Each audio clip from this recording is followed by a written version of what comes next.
think I was supposed to talk about my new book, which is called Blink, and it's about snap judgments and first impressions.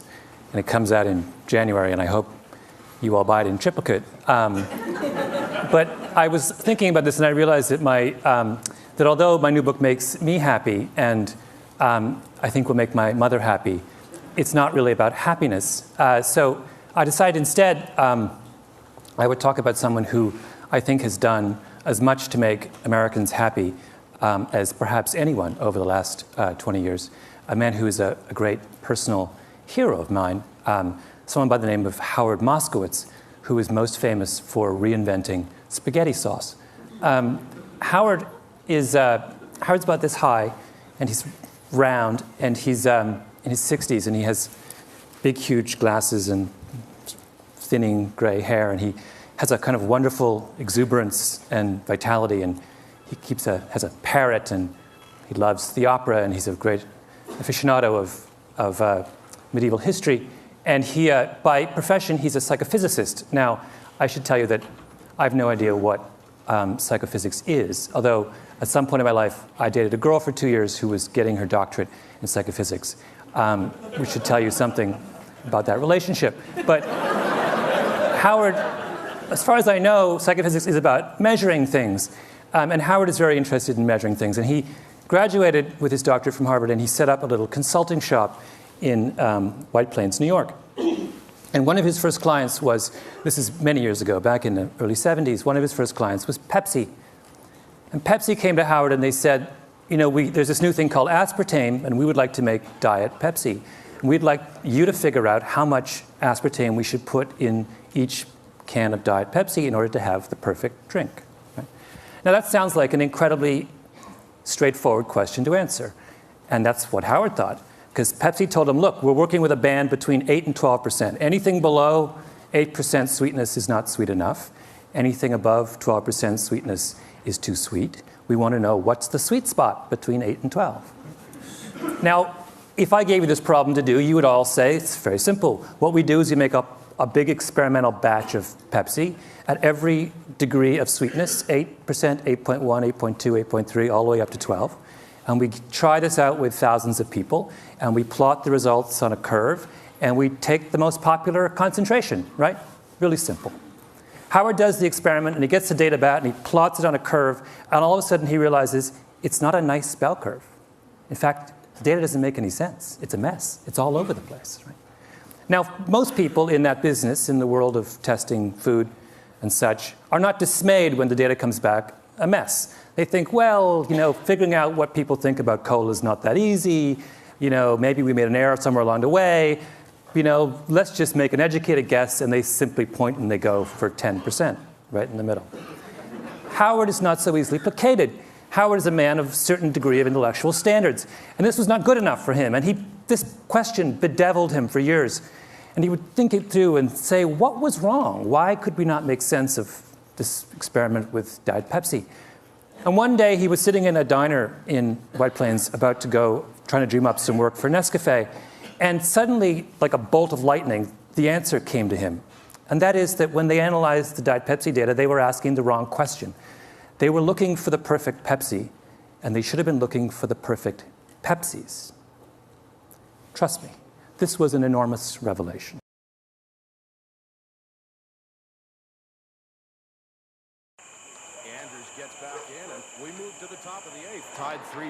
Who cares if you never write a bestseller? And so what if you don't become the next .com gazillionaire? Or get a multi-year deal to play in the big leagues? It doesn't matter. Because you know how it feels to own a car that looks like $1 million. Turtle Wax Ice. Do yourself proud.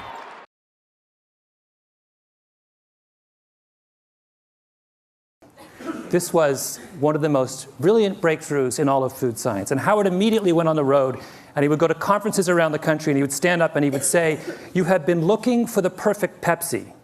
You're wrong. You should be looking for the perfect Pepsis. And people would look at him with a blank look, and they would say, what are you talking about? It's craziness. And they would say, you know, move, next. He tried to get business, nobody would hire him. He was obsessed, though, and he talked about it and talked about it and talked about it. Howard loves the Yiddish expression, to a worm in horseradish, the world is horseradish. This was his horseradish. He was obsessed with it. And finally, he had a breakthrough. Vlasic Pickles came to him. And they said, Mr. Moskowitz, Dr. Moskowitz, we want to make the perfect pickle. And he said, there is no perfect pickle. There are only perfect pickles. And he came back to them and he said, you don't just need to improve your regular, you need to create zesty. And that's where we got zesty pickles. Then the next person came to him, and that was Campbell's Soup. And this was even more important. In fact, Campbell's Soup is where Howard made his reputation. Campbell's made Prego. And Prego in the early 80s was struggling next to Ragu, which was the dominant spaghetti sauce of the 70s and 80s. Now, in the industry, I don't know whether you care about this or how much time I have to go into this, but it was, technically speaking, this is an aside, Prego is a better tomato sauce than Ragu. The quality of the tomato paste is much better. The spice mix is far superior. It adheres to the pasta in a much more pleasing way. In fact, they would do the famous bowl test back in the 70s with Ragu and Prego. You'd have a plate of spaghetti, and you would pour it on, right? And the Ragu would all go to the bottom, and the Prego would sit on top. That's called adherence. And anyway, despite the fact that they were far superior in adherence and the quality of their tomato paste, Prego was struggling. So they came to Howard and they said, fix us. And Howard looked at their product line and he said, what you have is a dead potatoes society, a dead tomatoes society. So he said, this is what I want to do. And he got together with the Campbell's Soup Kitchen and he made 45 varieties of spaghetti sauce. And he varied them according to every conceivable way that you can vary tomato sauce. By sweetness, by level of garlic, by tartness, by sourness, by tomatoiness, by visible solids, my favorite term in the spaghetti sauce business. Every conceivable way you can vary spaghetti sauce, he varied spaghetti sauce. And then he took this whole raft of 45 spaghetti sauces and he went on the road. He went to New York, he went to Chicago, he went to Jacksonville, he went to Los Angeles. And he brought in people by the truckload into big halls. And he sat them down for 2 hours and he gave them over the course of that 2 hours 10 bowls. 10 small bowls of pasta with a different spaghetti sauce on each one.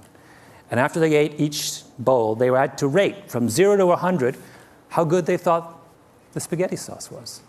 And at the end of that process, after doing it for months and months, he had a mountain of data about how the American people feel about spaghetti sauce. And then he analyzed the data. Now, did he look for the most popular brand variety of spaghetti sauce? No. Howard doesn't believe that there is such a thing. Instead, he looked at the data and he said, let's see if we can group all these different data points into clusters. Let's see if they congregate around certain ideas. And sure enough, if you sit down and you analyze all this data on spaghetti sauce, you realize that all Americans fall into one of three groups. There are people who like their spaghetti sauce plain. There are people who like their spaghetti sauce spicy. And there are people who like it extra chunky. And of those three facts, the third one was the most significant. Because at the time, in the early 1980s, if you went to a supermarket, you would not find extra chunky spaghetti sauce. And Prego turned to Howard and they said, are you telling me that 1/3 of Americans crave extra chunky spaghetti sauce and yet no one is servicing their needs? And he said, yes.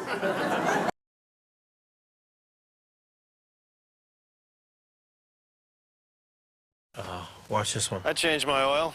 Why worry about engine sludge? Oh, dude, that guy got nailed. Sludge. It's only funny when it happens to someone else. So get Castrol GTX. It's superior sludge protection. With sludge dispersants for 57% better sludge protection than the leading 5W30. Tests prove it.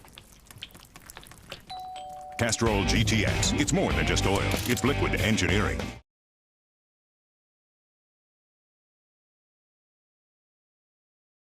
And Prego then went back and completely reformulated their spaghetti sauce and came out with a line of extra chunky that immediately and completely took over the spaghetti sauce business in this country. And over the next 10 years, they made $600 million off their line of extra chunky sauces. And everyone else in the industry looked at what Howard had done and they said, oh my God, we've been thinking all wrong. And that's when you started to get 7 different kinds of vinegar and 14 different kinds of mustard and 71 different kinds of olive oil. And then eventually even ragu hired Howard. And Howard did the exact same thing for ragu that he did for Prego. And today, if you go to the supermarket, a really good one, and you look at how many ragus there are, do you know how many there are? 36. In 6 varieties. Cheese, light, robusto, rich and hearty, old world traditional, extra chunky garden. That's Howard's doing. That is Howard's gift to the American people. Now, why is that important? It is, in fact, enormously important. And I'll explain to you why. Because what Howard did is he fundamentally changed the way the food industry thinks about making you happy.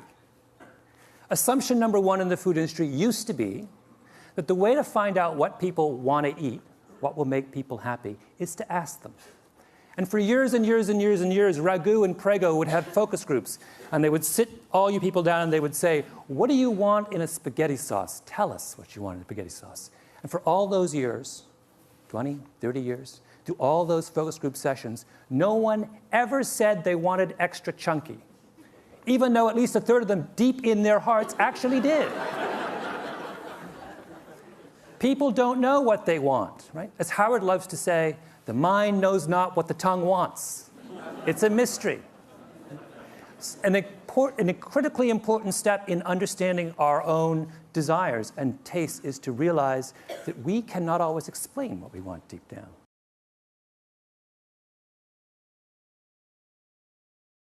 It's back to school time. You think your car smells fine, but your passengers smell this. Eliminate odors you've gone nose blind to for up to 30 days with the Febreze Car Vent Clip. Break out the Febreze and breathe happy.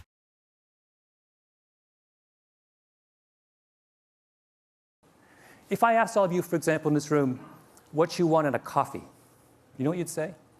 Every one of you would say, I want a dark, rich, hearty roast.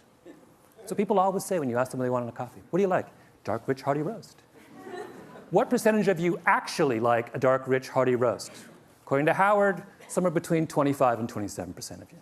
Most of you like milky, weak coffee. But you will never, ever say to someone who asks you what you want that I want a milky, weak coffee. So that's number 1 thing that Howard did.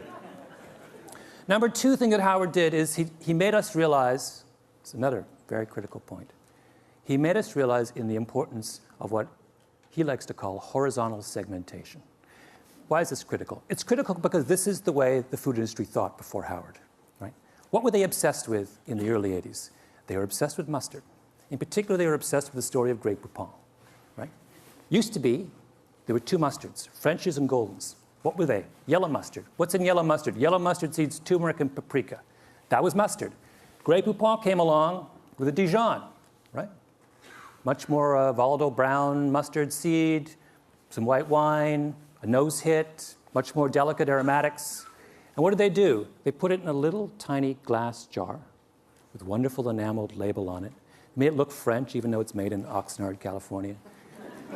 And instead of charging $1.50 for the 8-ounce can, the 8-ounce bottle, the way that French's and Golden's did, they decided to charge $4. And then they had those ads, right, with the guy in the Rolls Royce, and he's eating the Grey Poupon, the other Rolls Royce pulls up, and he says, do you have any Grey Poupon? And the whole thing, after they did that, Grey Poupon takes off, takes over the mustard business. And everyone's take-home lesson from that was that the way to get to make people happy, right, is to give them something that is more expensive, something to aspire to, right? Is to make them turn their back on what they like, think they like now, and reach out for something higher up the mustard hierarchy. A better mustard, a more expensive mustard, a mustard of more sophistication and culture and meaning. And Howard looked at that and said, that's wrong. Mustard does not exist on a hierarchy. Mustard exists, just like tomato sauce, on a horizontal plane. There is no good mustard or bad mustard. There is no perfect mustard or imperfect mustard. There are only different kinds of mustards that suit different kinds of people. He fundamentally democratized the way we think about taste. And for that as well, we owe Howard Moskowitz a huge vote of thanks.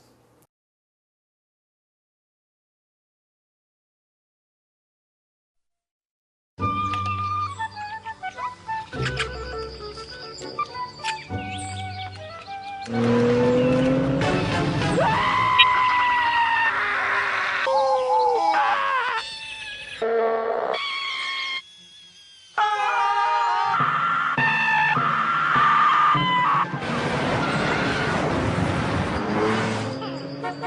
drivers who want to get the most out of their cars, it's Bridgestone or nothing.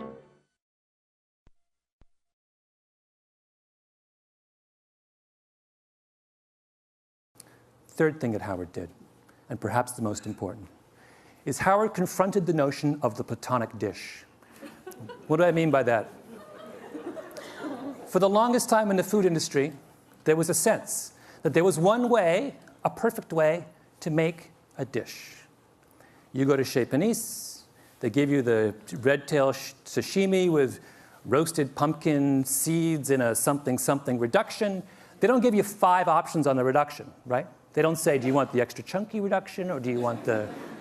No, you just get the reduction. Why? Because the chef at Chez Panisse has a Platonic notion about red tail sashimi. This is the way it ought to be. And when that, and she serves it that way time and time again, and if you quarrel with her, she will say, you know what? You're wrong. This is the best way it ought to be in this restaurant. Now that same idea fueled the commercial food industry as well. They had a notion, a Platonic notion of what tomato sauce was. And where did that come from? It came from Italy. Italian tomato sauce is what? It's blended, it's thin. The culture of tomato sauce was thin. When we talked about authentic tomato sauce in the 1970s, we talked about Italian tomato sauce. We talked about the earliest ragouts, which had no visible solids, right? Which were thin, and you just put a little bit over and it sunk down to the bottom of the pasta. That's what it was. And why were we attached to that? Because we thought that what it took to make people happy was to provide them with the most culturally authentic tomato sauce, A, B. And B, we thought that if we gave them the culturally authentic tomato sauce, then they would embrace it. And that's what would please the maximum number of people. And the reason we thought that, in other words, people in the cooking world were looking for cooking universals. They were looking for one way to treat all of us. And there's good reason for them to be obsessed with the idea of universals, because all of science, through the 19th century and much of the 20th, was obsessed with universals. Psychologists, medical scientists, economists were all interested in finding out the rules that govern the way all of us behave. But that changed, right? What is the great revolution in science of the last 10, 15 years? It is the movement from the search for universals to the understanding of variability. Now in medical science, we don't want to know just how cancer works. We want to know how your cancer is different from my cancer. I guess my cancer is different from your cancer. We're interested in, genetics has opened the door to the study of human variability. What Howard Moskowitz was doing was saying, this same revolution needs to happen in the world of tomato sauce. And for that, we owe him a great vote of thanks. I'll give you one last illustration of variability. And that is, Howard not only believed that, but he took it a second step, which was to say that when we pursue universal principles in food, we aren't just making an error, we are actually doing ourselves a massive disservice. And the example he used was coffee. And coffee is something he did a lot of work with Nescafé. If I were to ask all of you to try and come up with a brand of coffee, a type of coffee, a brew, that made all of you happy, and then I ask you to rate that coffee, the average score in this room for coffee would be about 60 on a scale of 0 to 100. If, however, you allowed me to break you into coffee clusters, maybe 3 or 4 coffee clusters, and I could make coffee just for for each of those individual clusters, your scores would go from 60 to 75 or 78. The difference between coffee at 60 and coffee at 78 is a difference between coffee that makes you wince and coffee that makes you deliriously happy. That is the final and I think most beautiful lesson of Howard Moskowitz, that in embracing the diversity of human beings, we will find a sure way to true happiness. Thank you.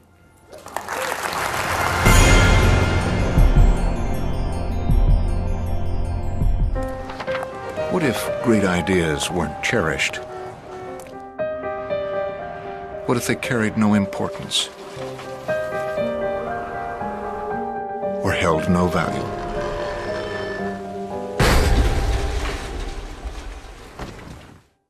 there is a place where artistic vision is protected, where inspired design ideas live on to become ultimate driving machines.